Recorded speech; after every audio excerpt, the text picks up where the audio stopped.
we're looking at the webinar campaign brief workflow. And in the last video, we looked at a campaign brief creation tool. This one is a little bit different. This will make you a campaign brief for a specific webinar or digital event within your larger campaign.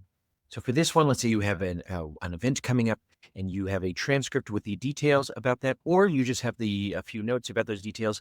You can simply paste those in here. We'll copy that over here.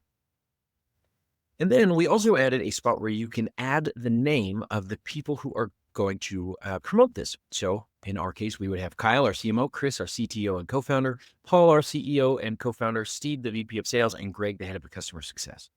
That is the success team that we would want chatting about this.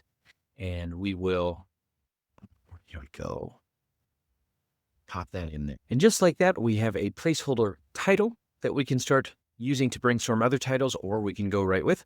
And we have a webinar campaign brief that talks about the theme, the what, why, and how of this topic, the webinar details, including the date, audience, and speakers, an event abstract with a promotional plan included. So this gives us a head start to make sure that we're all on the same page. It talks about the different execs that need to post, the emails that we should send out, when we should send them, and then gives us a starting point of KPIs and success metrics we can use to make sure that we're thinking about how to quantify what success means.